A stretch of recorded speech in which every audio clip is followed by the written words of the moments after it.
Bienvenue à tous dans ce nouveau numéro des Directs Grand Débat. Merci de votre confiance sans cesse renouvelée. Grand parce que dans ce magazine, nous recevons des grandes figures qui commentent, qui critiquent, qui analysent, qui débattent même autour de grandes questions d'actualité. Direct parce que vous nous suivez dans le monde via Canal Plus au 346. Vous nous suivez en direct de Kinshasa, capitale de la République démocratique du Congo. Et ce soir, l'actualité est plus qu'intéressante. C'est toujours et encore l'agression de la RDC par le Rwanda. Un mini-sommet s'est tenu ce jour à Luanda, capitale angolaise. Le président Félix Tshisekedi a fait les déplacements. Côté rwandais, Paul Kagame s'est fait représenter par le ministre des Affaires étrangères, mais est invité à ses assises le président burundais Uhuru Kenyatta comme le facilitateur désigné par la communauté des États de l'Afrique de l'Est. Nous en parlerons dans ce magazine. Mais parmi les grandes résolutions de ces assises de Luanda, ces mini-sommets, la création d'une zone tampon avec le soutien de la MONUSCO et de la force régionale de la communauté des États de l'Est.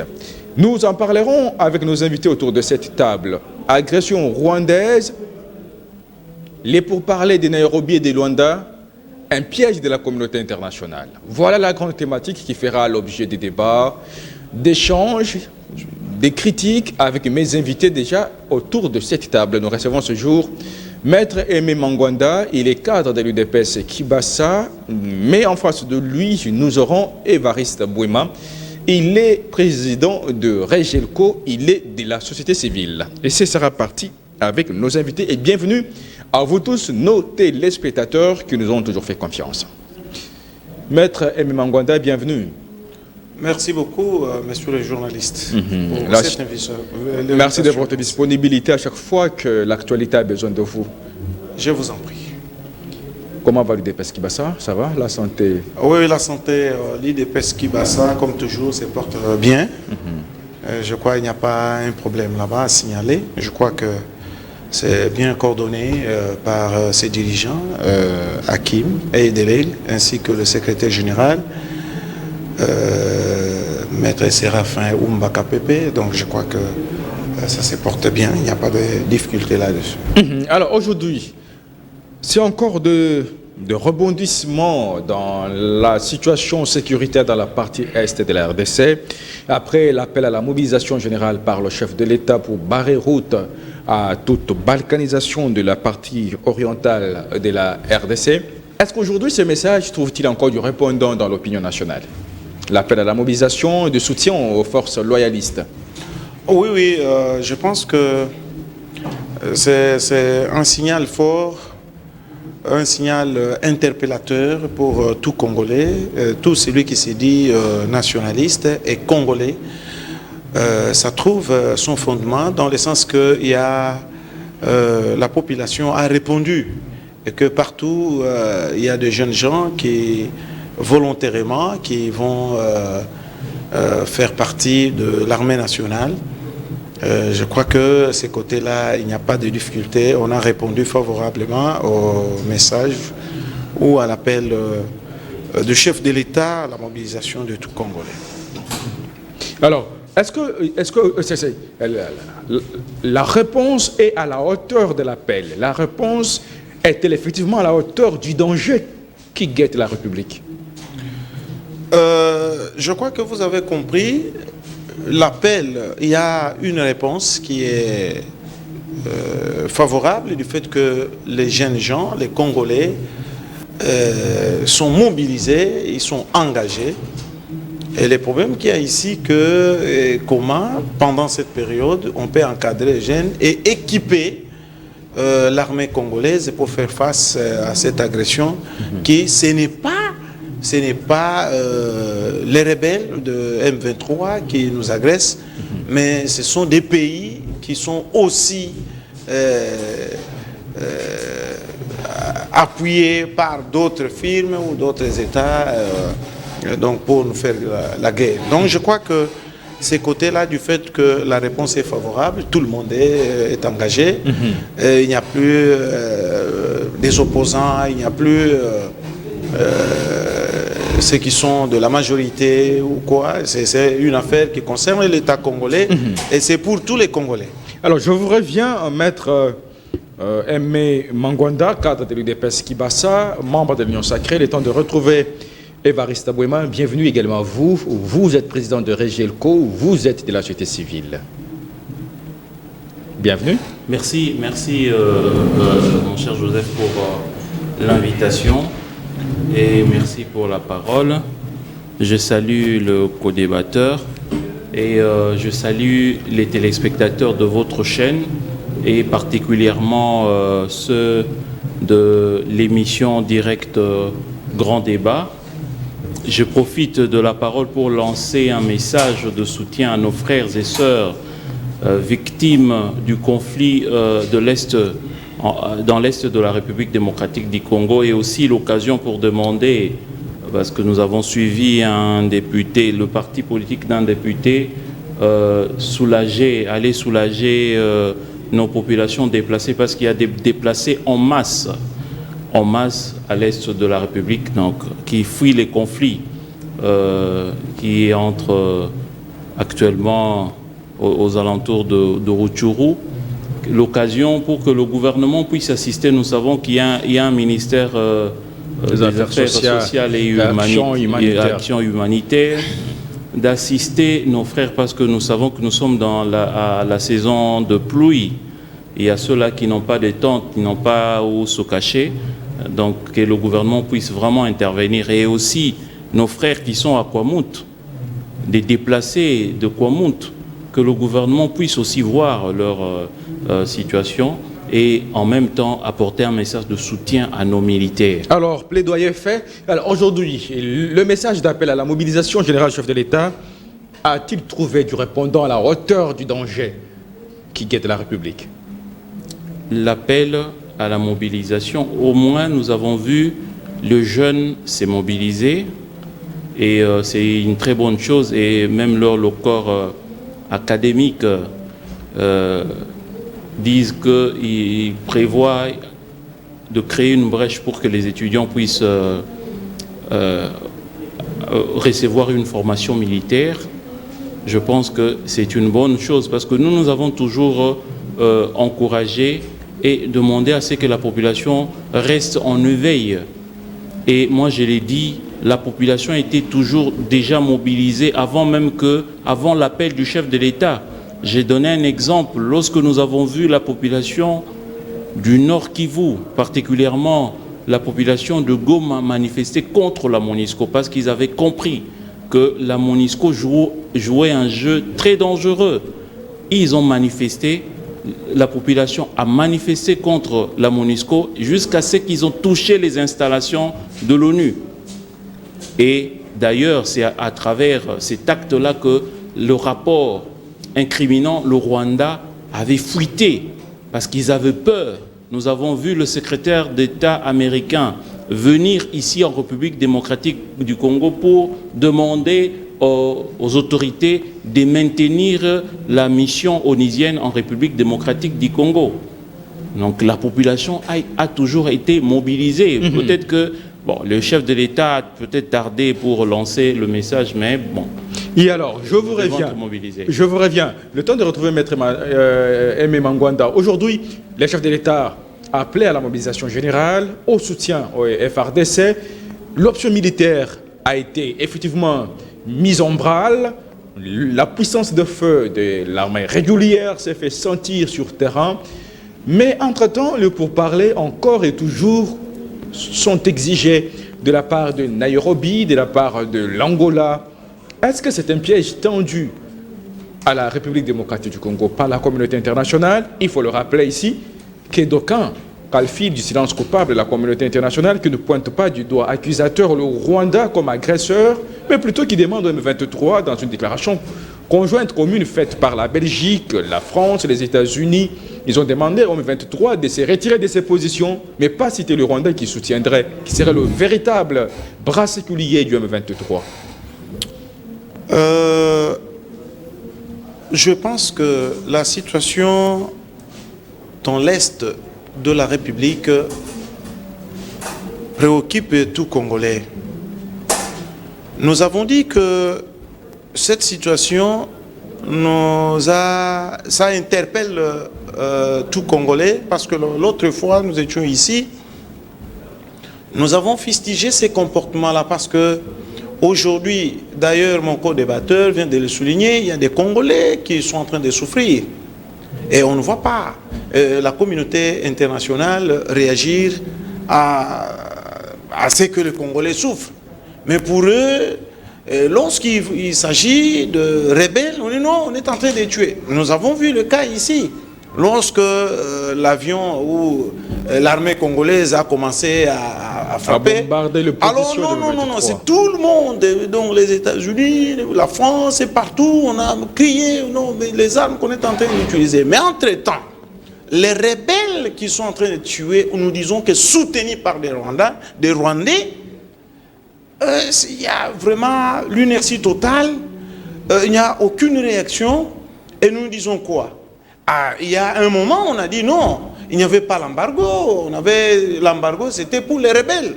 Mais quelques minutes après, on dit non, pour acheter des armes, il faut des notifications, il faut tout ça, il y a encore l'embargo. Qu'est-ce qu'on veut dire?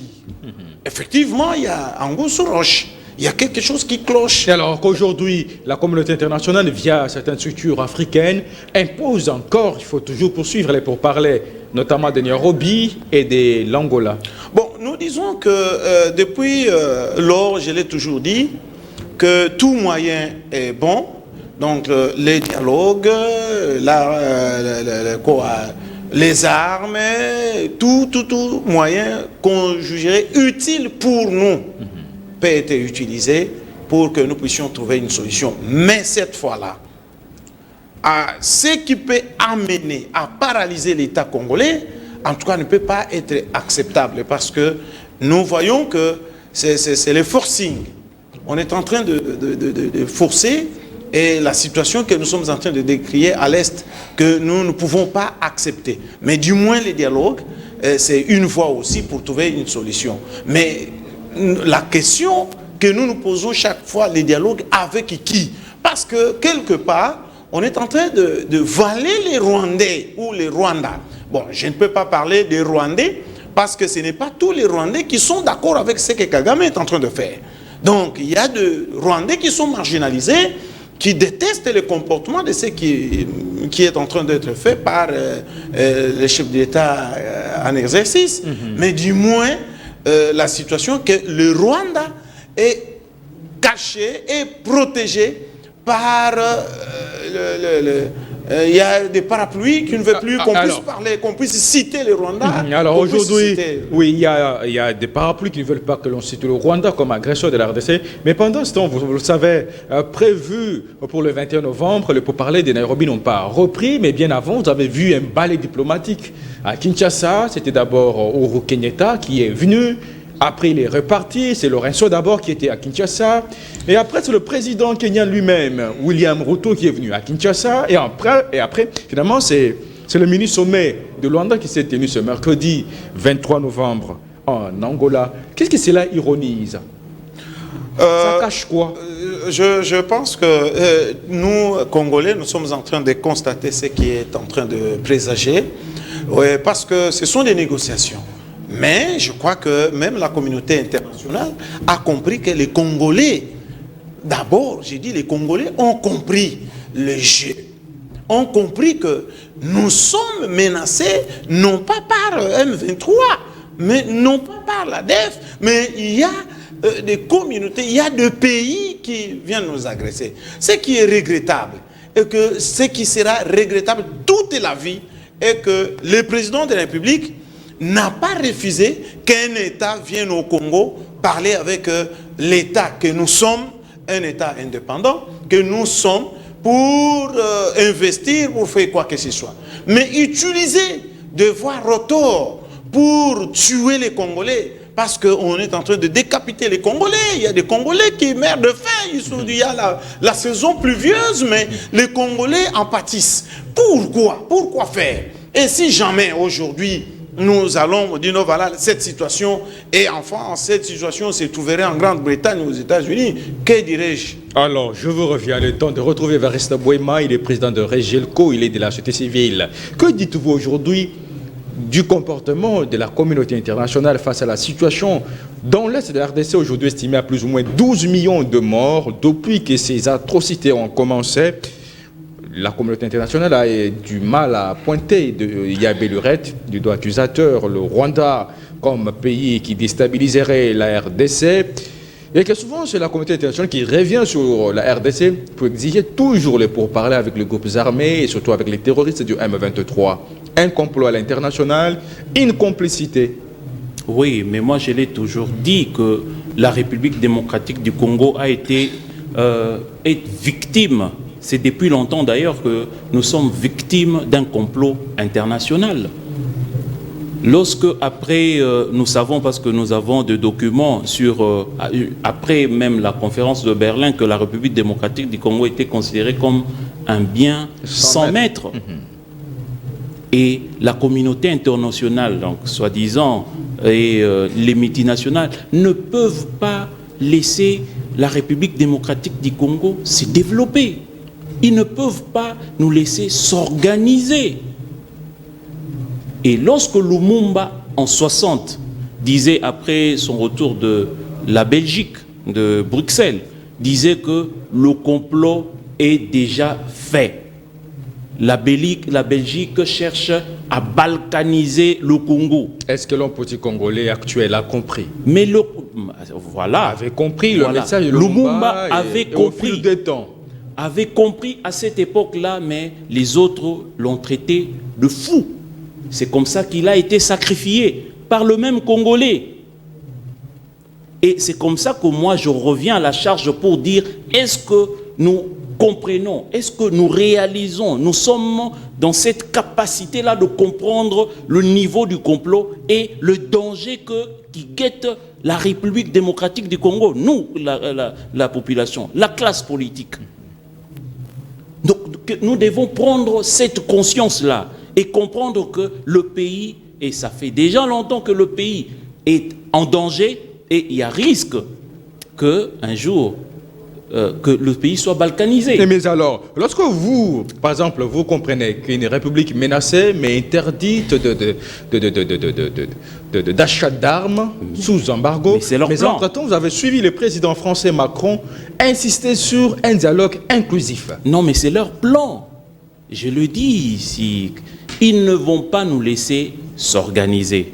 Même sur le plan administratif, même sur le plan militaire, surtout sur le plan militaire. C'est comme ça qu'ils ont imposé ces régimes de notification, pour qu'on ne s'organise pas militairement, parce qu'ils savent, lorsque la RDC, le jour où la RDC aura une armée forte, puissante, une armée dissuasive, alors, même dans la région, le Rwanda, je ne veux pas appeler le petit Rwanda, mais le Rwanda, c'est un État. Est-ce que le Rwanda peut faire face à la République démocratique du Congo? Notre ami a dit que c'est le Rwanda qui agresse. Moi, ça me gêne de fois de dire que c'est le Rwanda qui nous agresse. Ce n'est pas le Rwanda. Lorsque vous entendez le propos de M. Macron, disant que nous devons, le M23 va se retirer progressivement, mais il faut que le gouvernement... Il insinue que le gouvernement doit discuter avec Kinshasa. Et le gouvernement doit discuter avec le M23.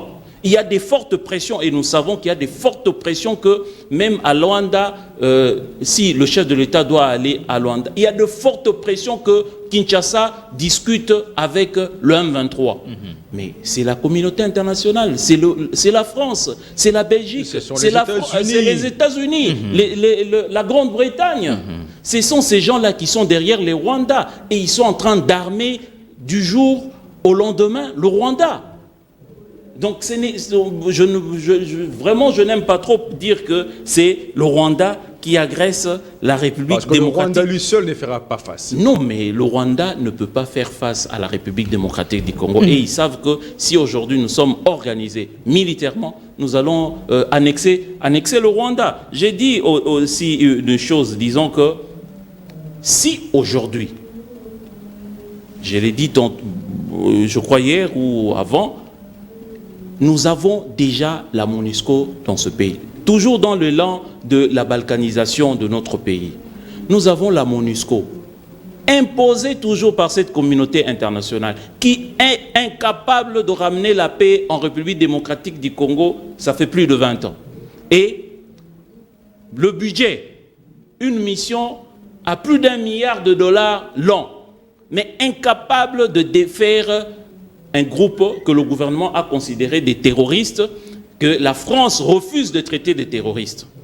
Et aujourd'hui, le gouvernement signe un accord militaire avec, nous adhérons d'abord à l'EAC, nous signons un accord militaire avec, pour que les forces de l'EAC interviennent en République démocratique du Congo. J'ai suivi le président de la CAJ, M.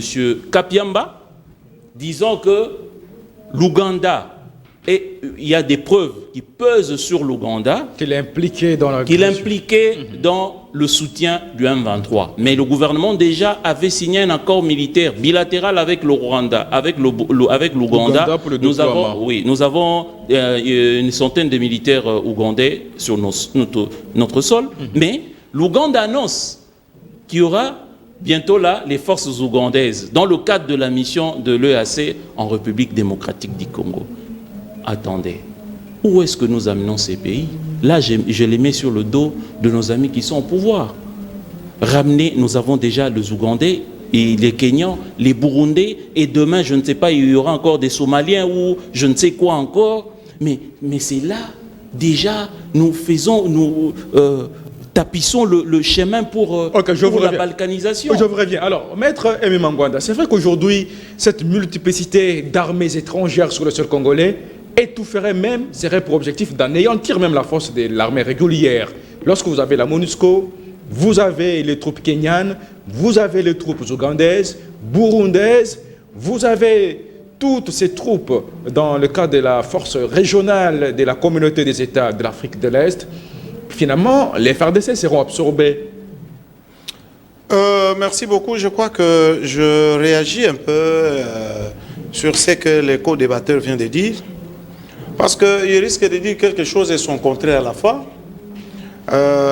Tantôt, il vient de parler de 1960 où Lumumba a parlé de complot. De la balkanisation. De la balkanisation. Je ne pense pas que c'est Félix Tshisekedi qui était au pouvoir à ce moment-là. Alors, c'est quelque chose qui existait déjà depuis 1960. Je reviens aussi, c'est ce que j'ai appris. Il y a un politicien là qui est passé sur Top Congo, qui débat aussi avec nous ici. Chaque fois quand il parle, non, Tshisekedi est allé signer, il a trahi, il a fait tout. Mais entre-temps, conscient que nous sommes de la pression, et tel que le co-débatteur vient de le dire, de la situation que nous sommes en train de traverser. Mais on prend une situation réelle où il faut voir dans quelle mesure nous, Congolais, nous pouvons réagir face à ça. On met ça sur le dos du gouvernement, oui. Mais vous devez aussi voir que dans quel état nous nous trouvons maintenant face qu'il vient de citer la Belgique, il vient de citer la France, il vient de citer la Grande-Bretagne, il a fini par citer les États-Unis face au gouvernement congolais. Que peut-il dire? Alors, il se contredit. Parce que la situation que nous avons sur terrain, la réalité, donc, semble donner la position... C'est un complot international. De ces complots où l'autre général Janssens avait dit l'autre fois qu'avant l'indépendance égale après l'indépendance. C'est ça. Mais pour nous, Congolais, nous sommes en train de réagir parce que si la situation, on commence maintenant à réagir parce qu'ils ont compris, le président de la République, sa position. Parce qu'il veut que nous puissions libérer, que les Congolais soient libres. C'est ça la réalité. Alors, c'est ça la réalité, je vous relance maintenant. Il y a eu ces balais diplomatiques qui a eu lieu après que le facilitateur, l'ancien président kenyan Uhuru Kenyatta, quand il est venu, il a consulté le chef de l'État, il a consulté certaines institutions, autres forces vives. Au finish, il a dit qu'il n'était pas venu pour dire aux Congolais qu'il faut céder une partie de leur souveraineté. Il est reparti, mais bien avant lui, il y a eu le président congolais qui est venu. Et voilà qu'il est reparti. Après, c'est le président actuel du Kenya qui est venu Donc, c'est dire que la communauté internationale qui agit à travers ces structures régionales aura-t-elle trouvé une résistance dans l'opinion nationale qui s'oppose à tout dialogue, à tout brassage, mixage avec le M23? Oui, c'est ça la réalité. C'est ça que vraiment qui. Et il y a des pressions internationales, comme vient de le dire Evert Sabouema. Effectivement, non. C'est-à-dire, il risquerait de se contredire. Parce que la situation telle que nous avons dit, effectivement, vous avez compris que ce n'est pas seulement le président de la République, Félix Antoine Tshisekedi, qui s'oppose, mais c'est les Congolais eux-mêmes ne veulent plus entendre parler. Bien que tous les États que nous venons de citer, les puissances que nous venons de citer, s'il s'agit je ne sais pas, il y a des bons terroristes et des mauvais terroristes, je ne sais pas. Parce que maintenant, nous comprenons que s'il s'agit des terroristes en Afghanistan, partout là, ce sont des mauvais terroristes. Mais s'il y a des terroristes au Congo, ce sont les bons terroristes. Donc, des bons. Donc, selon eux, il y a des bons terroristes. Il faut négocier avec eux. Il faut négocier. Ce sont des bons terroristes. Mais chez eux, ils sont mauvais. Chez eux, parce qu'ils sont menacés, ce sont des mauvais. Il faut tuer, il faut faire tout. Mais au Congo, ce sont des bons terroristes. Parce qu'ils tuent les Congolais, ils sont bons. Donc, lorsqu'on ne tue pas les Congolais, on attaque les Blancs ou tout ça, les Occidentaux, ce sont les mauvais terroristes. Donc, les Congolais ont compris ça. Et même les co-débatteurs, donc ils doivent comprendre ça pour dire que ce n'est pas un problème du gouvernement, c'est un problème des Congolais. Même il a cité, je l'appuie un peu pour dire que la population de Goma, lorsque cette population s'est soulevée, il a dit que effectivement la communauté internationale a compris que non, il y a un danger. C'est la même chose aujourd'hui si nous sommes un au Congo. Et ils vont comprendre que les Congolais ne veulent plus sentir quelque chose de balkanisation tel qu'envisagé. Et alors, les choses ont évolué. Il y a certains observateurs qui estimeraient que la communauté internationale agirait dans la politique de la balkanisation en RDC à travers des structures telles que la communauté des États de l'Afrique de l'Est, à travers l'Union africaine. Est-ce possible que hier, la MONUSCO qui a été exigée de tout le vœu de quitter le sol congolais par les habitants de la partie Est, soit aujourd'hui, à l'issue de cette rencontre, ces mini-sommets de Luanda aujourd'hui, et parmi les résolutions, c'est la création d'une zone tampon sur le sol congolais, laquelle zone aura été soutenue par la MONUSCO et les forces de la communauté des États de l'Afrique centrale entre les FRDC et le M23. Les choses se compliquent encore davantage. Voilà la vision, la démarche de la communauté internationale, où nous disons que ce n'est pas le moment qu'il faut balkaniser les Congos.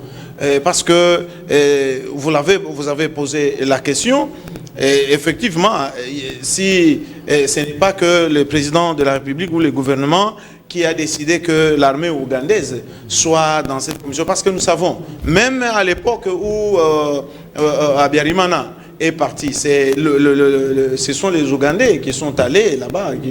En appui. Ils étaient là, ils sont allés là-bas. C'est vrai que nous connaissons. Ce n'est pas que cette situation, le Congo a dit oui. Le Congo a dit oui, non. Mais pourtant, le Congo fait semblant à l'Ouganda, mais s'attaque trop au Rwanda en oubliant que l'Ouganda serait aussi le plus hypocrite des agresseurs. Mais je vous ai dit, ça c'est un signe révélateur. J'ai dit ce qui s'est passé, ce n'est pas caché. La situation qu'il y a eu, nous étions encore là, nous étions encore vivants. Nous avons vécu tout ce qui s'est passé. Maintenant, la situation est que ce n'est pas les problèmes du gouvernement.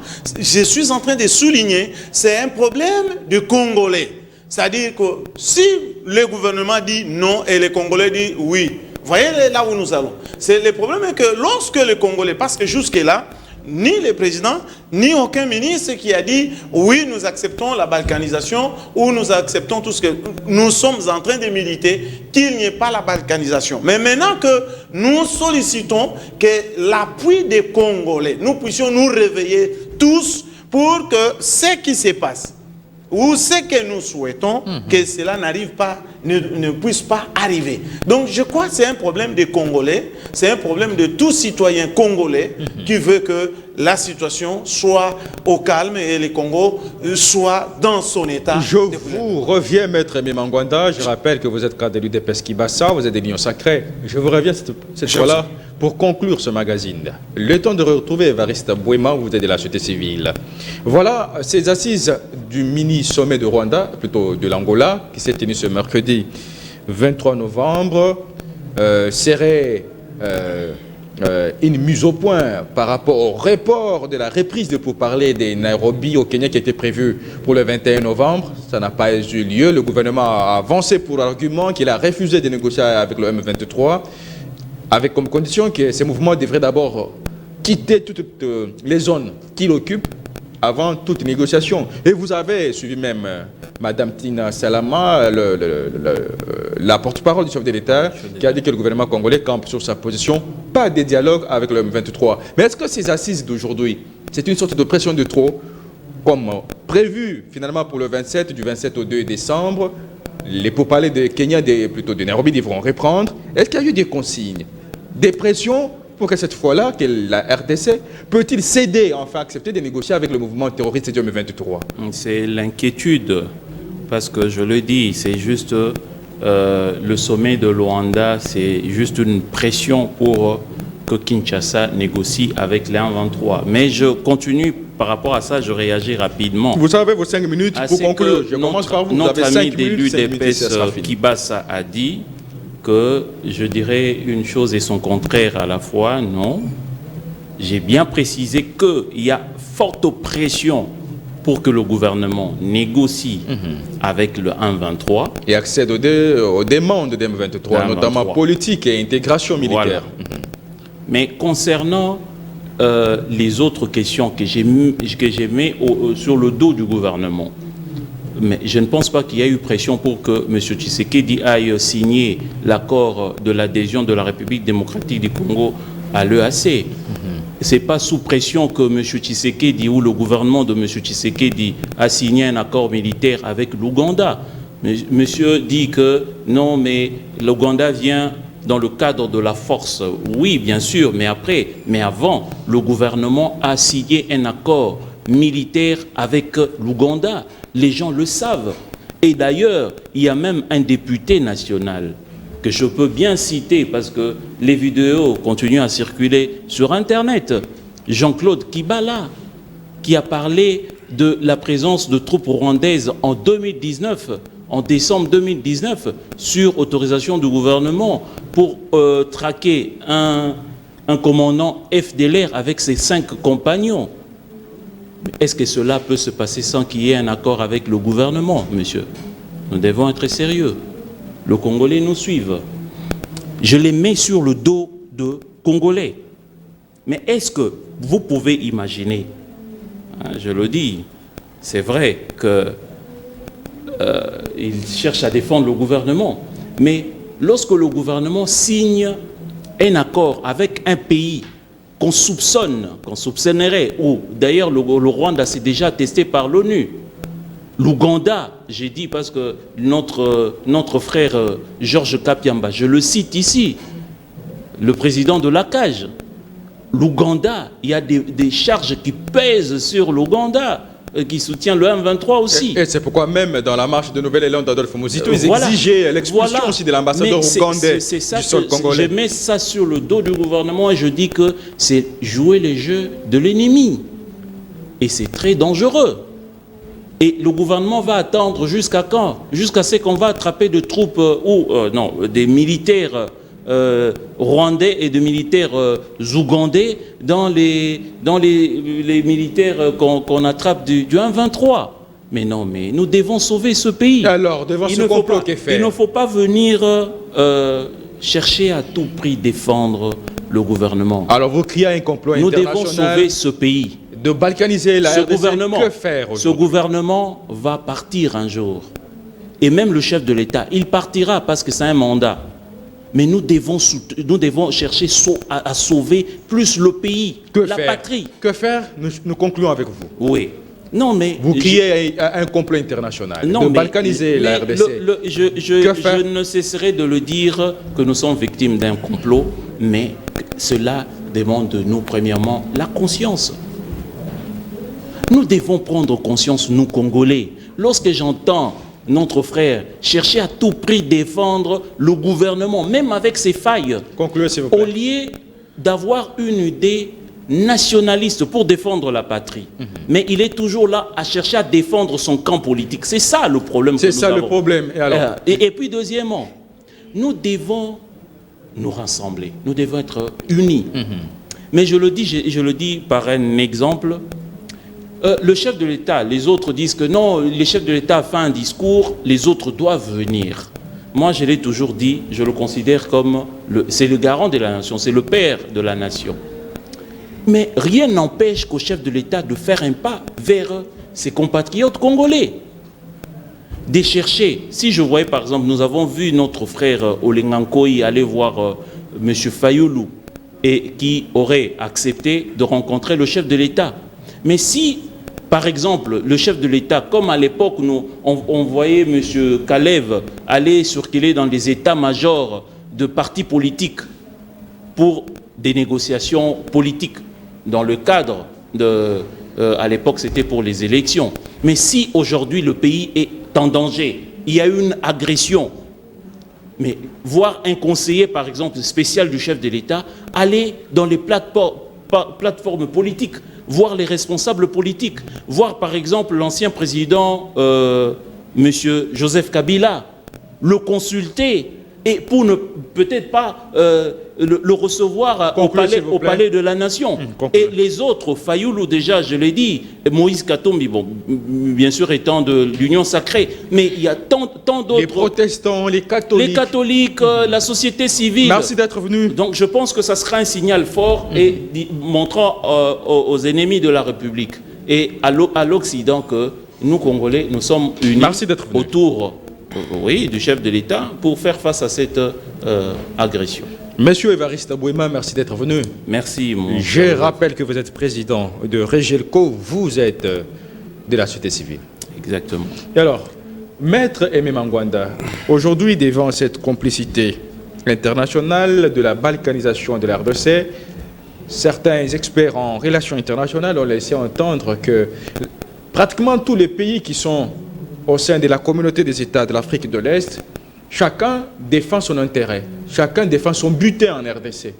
C'est la RDC qui se serait laissée pris par un piège à l'international. Je pense que cette question, comme vous venez de la poser, apparemment, elle a été déjà posée plusieurs fois. Nous sommes en train de dire que la RDC est enviée par le monde entier. Ce n'est pas seulement le pays de l'Afrique de l'Est, mais en rebondissant sur ce que M. Évariste Abouema a dit, qu'en signant cette adhésion dans la communauté des États d'Afrique de l'Est, qui pour la plupart ce sont des pays qui convoitent ou qui détruisent. Je suis en train de m'assumer, j'ai dit tout le monde entier. J'ai dit le monde entier, sans exception. Le monde entier, je n'ai pas dit seulement que les pays de l'Afrique de l'Est, le monde entier. Parce que vous n'allez pas me dire que la Belgique ou la France qu'on vient de citer, il est de certains pays, ce sont des pays de l'Afrique de l'Est. Non. Bon, je crois que je reviens lorsqu'on dit que je suis en train d'appuyer le gouvernement même dans le mal. Non. Mais, mes chers amis, nous devons comprendre quelque chose. Lorsque l'armée ougandaise est venue pour traquer Zadef, cela a été fait oui ou non? Qui n'a pas applaudi? Est-ce qu'ils sont restés pour toujours? Mais si cela a été fait, on a traqué les Zadef et ils sont retournés. Donc le problème est que on doit être franc dans ce qu'on dit. On ne peut pas être ici, nous avons des casquettes, maintenant on nous demande. Ici on dit on va aller voir Fayoulou. Fayoulou qui dit, Tshisekedi a vendu, il a triché, il a signé des accords, tout ça. On va le voir, ce qu'il garde, c'est ce qu'il a dit. Mais pour les autres, je crois qu'on doit être, quand on dit on est de la société civile, il faut être de la société Mais, civile. mais alors, est-ce que l'idée d'Evariste Boima serait-elle fausse? Que le chef de l'État délègue par exemple son conseil spécial en matière de sécurité auprès de Joseph Kabila, auprès de la Senco, auprès de l'Église du Christ au Congo. Lorsqu'il délègue, une démarche. Non, je dis ceci. Lorsqu'il délègue, il va faire quoi? Il va siffler. Qu'est-ce qu'il va faire pour que tout le monde sache qu'on a envoyé quelqu'un? Qu'est-ce que vous voulez? Qu'on fasse quoi? Il fallait qu'on le téléphone? Qu'on a envoyé quelqu'un pour aller contacter l'église? On a envoyé quelqu'un pour aller contacter X ou Y? Mais est-ce que ce n'est pas bon, c'est qu'on vous reproche l'arrogance du régime? Non, j'ai dit ceci. Il a parlé, il y a quelque chose que je suis en train d'insister. Je dis, il faut la conscience. Je l'ai toujours dit ici. Qu'il faut que les Congolais puissent savoir que ce pays nous appartient. Et il me rejoint quand je dis que ce n'est pas Tshisekedi, le président. Ce n'est pas le gouvernement, c'est une affaire des Congolais lorsque nous prenons cette conscience-là. Et d'ailleurs, il n'y a pas 2 jours ou tout ça, les députés nationaux, toutes tendances confondues, se sont rendus à l'ambassade des États-Unis, ils se sont rendus à la MONUSCO, ils se sont rendus pour dire non et non. J'ai dit toutes tendances confondues. Alors on veut qu'on aille où pour qu'on siffle, qu'on sache que non, on a consulté d'abord les Congolais eux-mêmes, les députés nationaux. Je crois qu'il n'est pas informé. Mais moi je suis informé qu'ils se sont rendus à l'ambassade de... Je l'ai suivi moi aussi. Voilà, mais je crois que là on peut applaudir parce qu'il a suivi. Je crois que la question, je crois qu'on a décrispé ce qu'on devrait avoir dans la tête. Donc je crois que le gouvernement va partir, nous sommes d'accord avec vous, ce n'est pas le premier gouvernement ou le dernier gouvernement. D'ailleurs, nous avons souligné les problèmes de 1960. C'est-à-dire, nous avons un problème. Et les Congolais, je crois, vous l'avez dit, je vous appuie, on a considéré Lumumba comme un fou, mais ces fous-là, aujourd'hui, on s'est dit, non, effectivement, c'est quelqu'un qui avait raison. Il n'était pas fou, mais c'est un visionnaire, c'est un aigle, hein, qu'on peut dire, il voyait très loin. Il n'était pas fou. Donc je crois que le problème qu'il y a ici est que tout Congolais, nous puissions voir clair et nous puissions nous engager parce que cette affaire concerne les Congolais. Je l'ai dit avant qu'il n'arrive que les bons citoyens congolais, les Congolais, et doivent savoir que ce qui s'est fait, ça ne peut pas non plus chanter ou ça ne peut pas réjouir les véritables Congolais et nous devons voir comment nous pouvons nous engager pour aider afin que nous puissions trouver la quiétude dans ce que nous faisons au Congo. Maître Aimé Mangwanda, merci d'avoir répondu à l'invitation de ce magazine. C'est moi de vous remercier. Je rappelle que vous êtes cadre de l'UDPS Kibassa, vous êtes membre de l'Union Sacrée. Je le suis. Merci également à vous, Evariste Boima, de la société civile, d'avoir répondu à l'invitation de ce magazine. Merci, mon cher Joseph, pour l'invitation. C'est la fin de ce magazine, Direct Grand Débat sur vos antennes. Merci de votre confiance que vous ne cessez de nous renouveler. Et dans un instant, retrouvez la grande édition du journal sur votre chaîne. À chacun et à vous tous, excellente suite de nos programmes.